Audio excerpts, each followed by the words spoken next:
Jungle.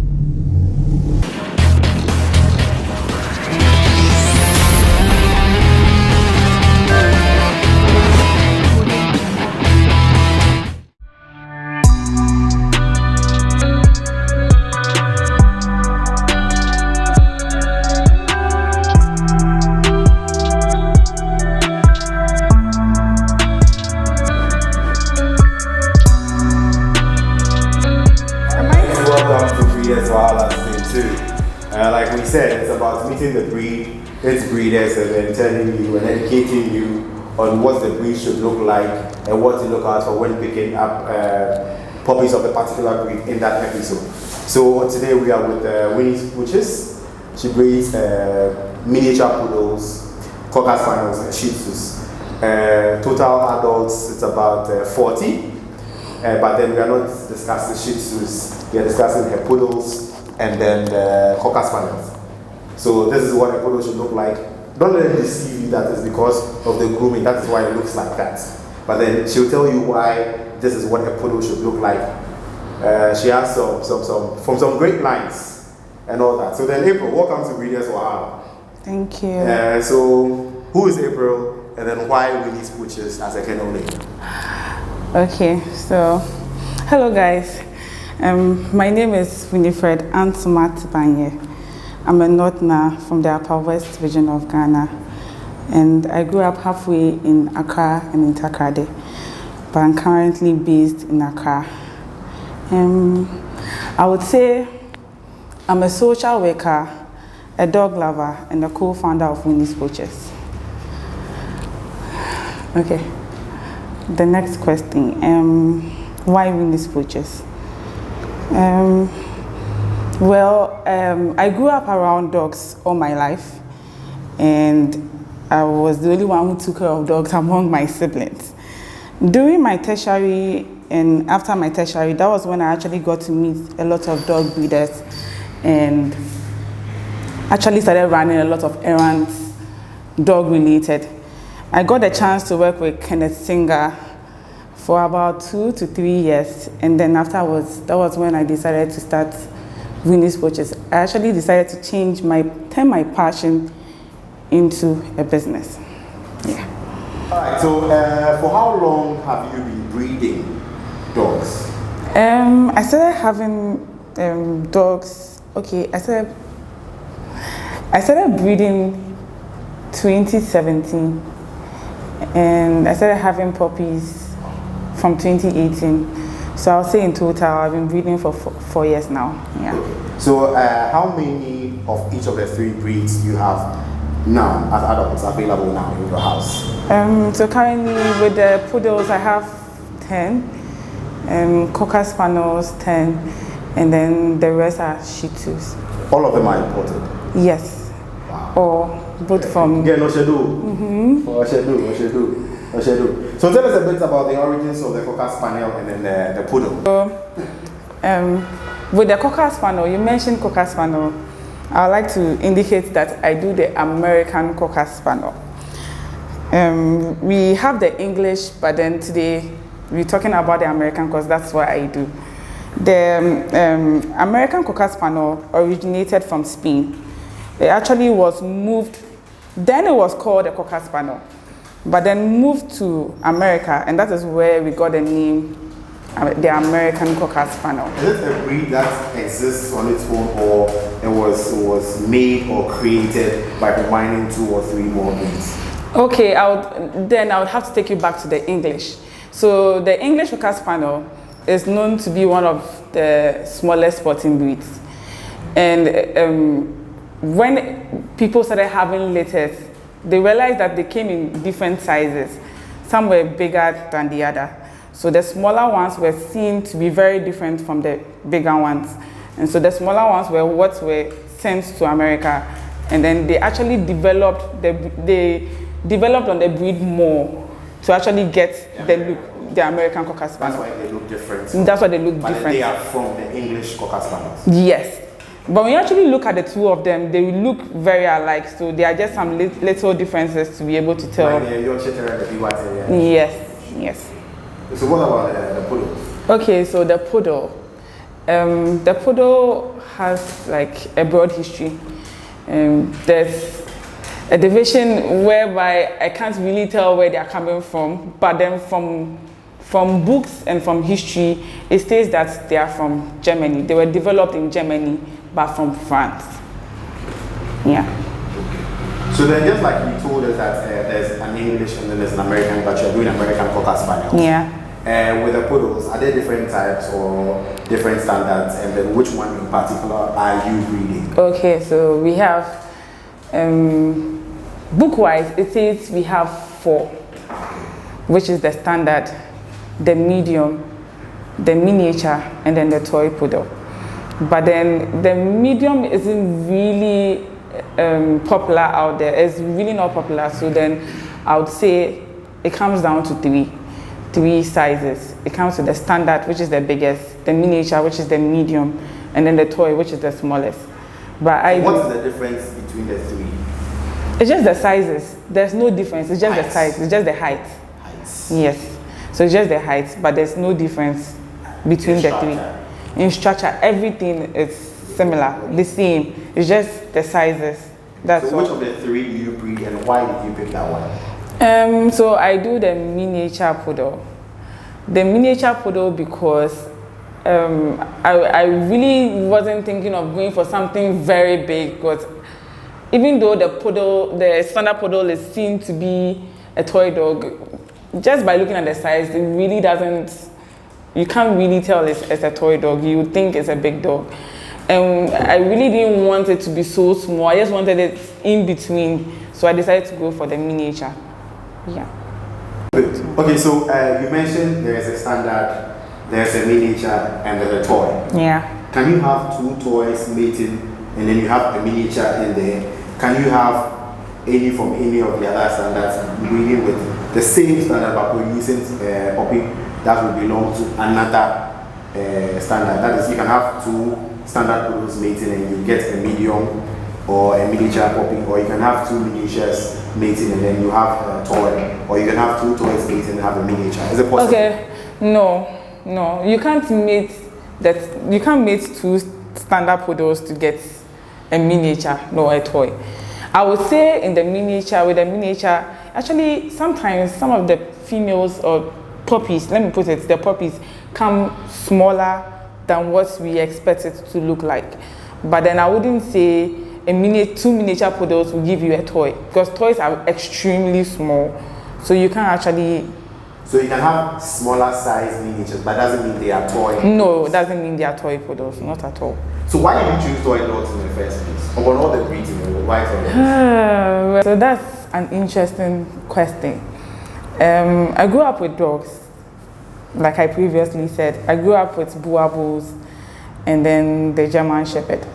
So when I was done with school and I decided to go into breeding, I decided to import dogs. So I got in touch with Humble and I spoke to him and told him I wanted to import dogs.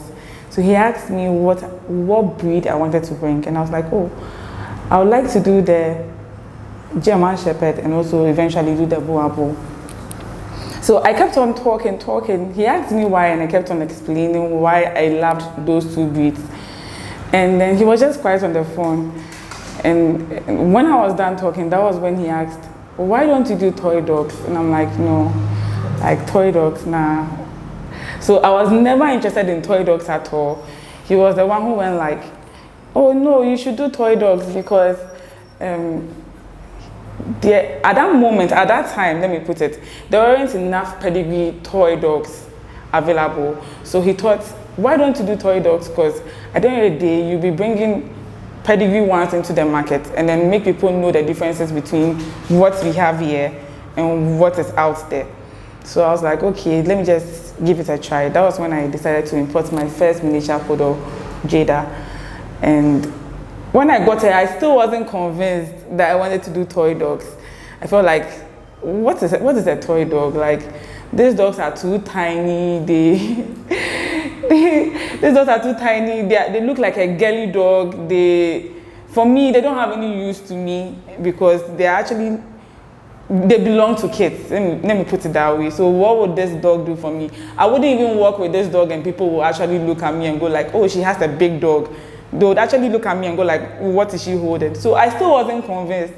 But then having Jada and then spending much time with her, getting to know who she is, like her personality, getting to know what the breed is about, it actually took me to a different, level as in how I thought about them. I was wrong about them. I had wrong perceptions about them. But then staying with her and living with her, she actually is a watchdog. Poodles are actually watchdogs, which I didn't know. She would alert you when someone is coming towards the door. Like she was always, and she's very protective. So that was when I realized, oh, these dogs are equally similar to the bigger ones. So let me try it. And one interesting thing, working with Jada was really interesting because people look at the breed and ask me, oh, yes, it's a toy dog, but what breed is this? And when I go like Poodle, they get surprised because like we don't have... You've seen a lot of things. Yeah, but this is not... Are you sure this is a Poodle? I'm like, you can just Google it and check if it's not a Poodle. So that was when I realized, okay, so what we have here isn't what is supposed to be called a Poodle. So I was like, okay, then this is actually good market. Let me just start. And that was how I started with toy dogs. Okay. So you made two good points in there, and I'd like you to take them again. That is one, the purpose for the dog. So, and then two, what differentiates what a real poodle is from all the other things people are parading as poodles. So let's go this way. So what's the purpose of the breed called the poodle, and then what's the purpose you think Ghanaians can also use the poodle for? You mentioned watchdog. I think they are retrievers also. Yes. Or sporting dogs at times. I mean, for some of them. Yes. So what is the purpose of the breed, and then what is the purpose for you, and what is the purpose for the breed that you are selling to the Ghanaians? You are selling to Ghanaians in Ghana. Okay. I mean, everyone. Sorry, not Ghanaians. Everyone. So are you talking about just the poodle or like poodle? The poodle and the cocker spaniel. Okay, so with the poodle, they were actually bred to be hunting dogs. So they were bred to be hunting companions. Okay. Do you get it? And they were also bred to go for hunt games, especially those in the water. So they're actually water dogs. Okay. That is their purpose. Okay. But then along the line, it became more of a companion dog than a hunting breed. I'm not saying they still don't have those. They do have that, but they are more companions now because they want to spend more time with you, the owner. They always want to be cuddly with you. That is just how they are. So I would say, even though they were bred for hunting, they are more of companions now. With the cocker spaniel, the American cocker spaniel, they were actually also bred.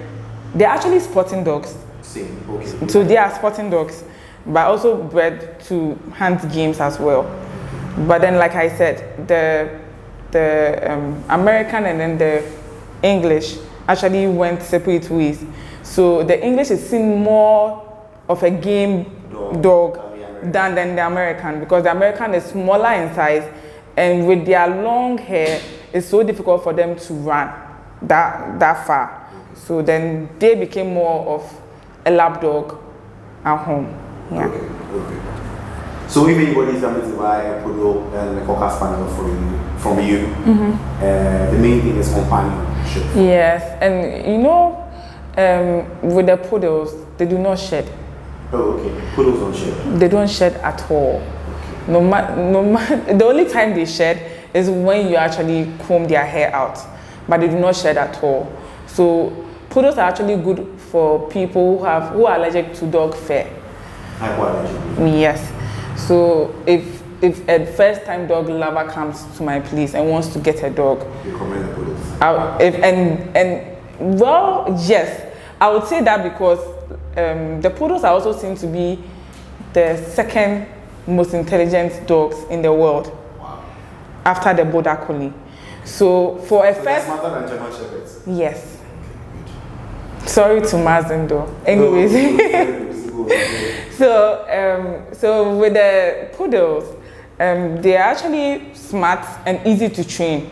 So for me, I would actually recommend the Poodle to a first-time dog person because you won't go through a lot to actually train them to do what you want them to do. I've been at your place and I realized the Shih Tzus are not that noisy. The Cocker Spaniels are fine, but the Poodles are very noisy. Yeah, that's why I said they are watchdogs. Oh, okay. They're not noisy. But, they only I think because yes, they see something, so that's the only reason why they do that. Okay. Fine. Good. So then the next one is, so how do you differentiate between an ideal Poodle and then those things parading our country and our community as Poodles? Okay. Well. Of course, aside the grooming. Yeah. So yeah. Trying to talk about their appearances. Yes, appearance. Okay. What makes them unique? That you can tell that this is a Poodle, and this is a Lhasa, and this is a Shih Tzu, and this is every breed has its unique features. So what will make us know that this is an American Cocker Spaniel, and this is a Poodle? Well, the first thing you actually notice is their long legs. The Poodles? They have very long legs. Extremely long legs? Yes, so they are tall. Okay. Even for a toy Poodle, so they are tall. The second thing is their muzzle. Okay. It's very long. Okay, so extremely long legs and then long muzzles. Yes. Okay. And then they have curly hair. Curly hair? All the Poodles? Yes, Poodles have very curly hair. Okay, so no straight hair Poodles? They do have straight hair. When you are done, they can have straight hair. That is when you actually use your blow dryer right after bathing them. But then naturally it's curly? They have curly hair. So all those short legged, punched face, straight haired dogs that are parading the country as Poodles are not Poodles? No, please. Excellent. Okay. So no, please. So they also come in a lot of colors. Most of the Poodles you see in Ghana are always white. So do you have any specific colors that the breed standard goes against, or every color is accepted with the Poodle? Well, it depends on the club. AKC have colors they accept, and then FCI also have colors they accept. Okay. Yes. So since we are working towards FCI, what are some of the colors that FCI doesn't accept? They really don't like the phantom colors. What is the phantom colors? They look like black and tan. Okay. And then a little of the party colors as well. Some of the party colors? Yes. Yes, but they like to see plain colors. So white, black, red, apricots, brown, chocolates. Those are the colors they like. And then I read somewhere. You see, so this is a challenge people are facing. They don't know the colors to mate with which colors. Back then I read they are, let them in quotes, fading colors, and they are solid colors. That is why someone will have a Poodle puppy that is red, but will grow up and is looking cream. Okay. Someone will have a blue, I don't know what color is the blue. I think that's apricot. No, there's no blue. There's no blue. So no. What's which color are you talking about? Like that. So it's the silver color. So it looks deeper at the puppy stage. Then when it grows, it's like it's almost fading out. You know the funny part of the silver color? They are born black. And when you shave their mouth, their mouth part is mostly shaved for the puppies. When you shave their mouth, you can tell from their mouth it looks silver. But they are fair. Their fur is black. So as they grow, their hair changes to silver. With the colors, I read that it's not all colors that are supposed to mate other colors. So just give us a few of the approved and then ideal colors to be mated. Okay, so you can mate a white on a white. White on white. Okay. Yes, you can Poodles, we're talking about Poodles. Yes. White on white. Okay. Some people do black on a black. Black on black. Okay. You can do the apricot or red on a black. And you can do a white on a black as well. Excellent. So what about the Cocker Spaniels? So what colors are accepted, what colors are not accepted? With the Cocker Spaniels, I would say almost all the colors are accepted. Yes. Okay. So it's the party color. We have the party color. We have the buff color, which looks, some are red, some are lighter. And then we have the black. We have the black and tan. We have the brown and white, and we have the black and white. So what's the major difference between an American Cocker Spaniel and an English Cocker Spaniel? Okay. Looking at the two pictures, you actually could tell straight away that the English is way bigger in size compared to the American Cocker Spaniel. And then the English has a longer muzzle compared to the American Cocker Spaniel. Cocker Spaniel. The English is like a Doberman. Yes. The American Cocker Spaniel is like a Rottweiler, Bull Mastiff kind of thing. Yes, so you could put it that way. And then the American has long flowing hair. Okay, long. The English has same, but then with the American it's more it's heavier compared to the other one. And then they have this round scalp. So they are similar, but then they are very different. So in your past 4 years, how many litters have you had so far? Wow, I've actually, including the shihtzus. Yes, don't worry. Okay, so Winnies Pooches total. So. How many numbers do we have in the alphabet? How many alphabet? 26. Okay, so I have begun an alphabet, ended an alphabet, and started again, and now I'm on the I letter. I. 9. That's 9 plus 26. 35 meters. Yes. So how much do you sell? How much are your puppies going for? Karen, don't worry about initial prices. Karen, how much are you selling the puppies? A puppy is going for 5,000. Does it depend on the color you have or standard prices? No, like standard prices for everybody. Maybe I could do an exception for some of them, but like they are all going for your standard price is 5,000. Yes. And what about your start fee? My start fee is going for 1,500 Ghana cedis. Interesting. Yeah. Roughly how many bags of pellets do you use a month for your almost 40 dogs? Close to like 5 bags. Wow. In a month. Yeah. Wow. How many times do you groom your dogs in a month? Well, you know, it depends on the breed. Shih-Tzus really don't need that much grooming. Okay. So we'd actually talk about the Cocker Spaniel and then the Poodle. Poodle, you could actually groom between 6 to 8 weeks. Okay. And then with the Cocker Spaniel, I could say probably because of their hair, you could say 4 to 6 weeks as well. Yeah. Okay, so I realized your Poodles were all groomed differently. Are there any grooming styles for any particular gender or age? Or why is it that all of them are not groomed the same way, but then you have different grooming styles for Harlequin, the puppies, and then what's a Lily? Lily. So, well, the Poodle, I don't know if you've noticed, but then the Poodles are mostly known to be fashionable dogs. They are actually, I don't know what to say, but then they are known as fashionable dogs. You could cut your Poodle into any style. There are a lot of styles out there for Poodles, but then if you saw Harlequin, you saw Harlequin in a different style compared to Lily. So Harlequin was in the continental clip.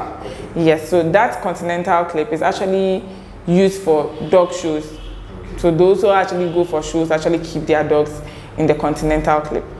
Lily, you saw in the white tail. Yes, you saw her in a more lesser cut. I wouldn't actually give her a clip name, like a cat name for her. I actually gave her this cat because she just littered and her hair wasn't really looking that good. So then I decided to give her this cat.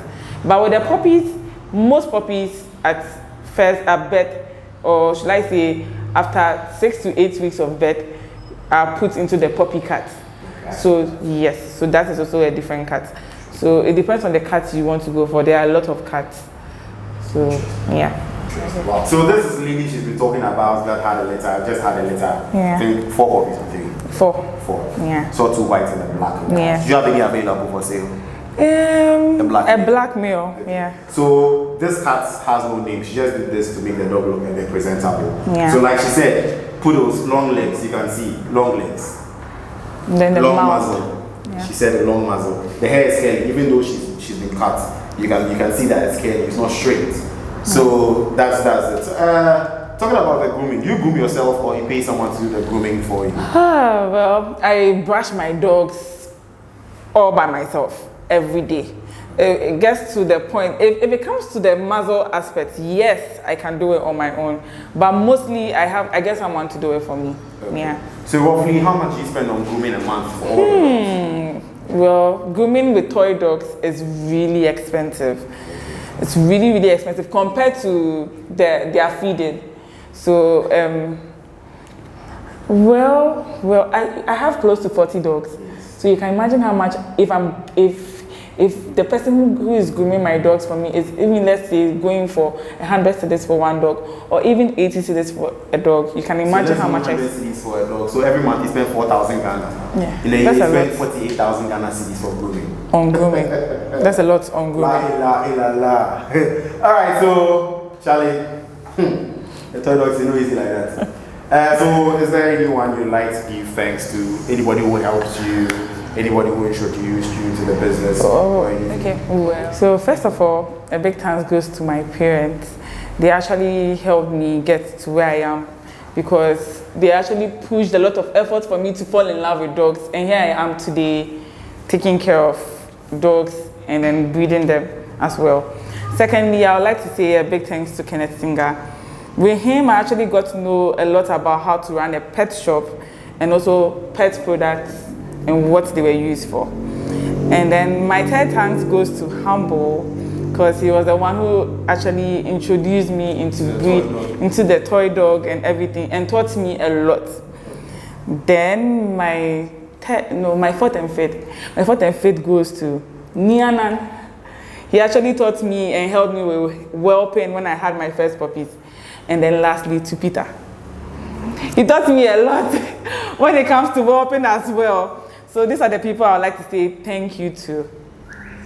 Charlie, I'm scared of dog. Yeah. Really? Alright, so don't forget to subscribe, like, and share the page. So today, thanks to April, we know that the poodles that they are calling poodles that have short legs, short faces, and straight hairs are all saltiness. Yeah. So I think this is what a poodle looks like. We know what an American Cocker Spaniel looks like. So I think this has been groomed a bit. Yeah. I've seen that the coat is heavier. The face. It's actually a puppy. Oh, how old? She's like 5 to 6 months old. She was born in February, sorry. So how many months? I think 5 to 6. We're in the 8th month. And it's 2 months, yeah, so 6 months old. Yes. So you can see the top skull. It's the round deeper. head. Yes, the round head. So the major difference between this and then the English is the height, the density in the coat, and then the head shape. Yes, and then the muzzle as well. And the muzzle as well. Yeah. So Charlie, thanks for you know all this. See, don't forget to subscribe, like, and share the video. We need your support to do more for you. And April, you have a pet shop too. Yes. Interesting. What's the location of your pet shop, and then what are you doing differently from all the other pet shops around? Well, my shop is located around Ridge Junction, heading towards Abuba. It's right opposite the Total Powerland filling station. Well, I'm here to offer you good quality pet products, and also there's a bias. She's doing mainly for the toy dog. So I don't think the big dog breeders will benefit. No, they will. It's not just about the toy dogs. It's for all breeds. It's for all breeds. But I don't see any other breed apart from toy dogs in the walls. Because that's what I do. So I'm actually marketing my breeders. All right, Charlie.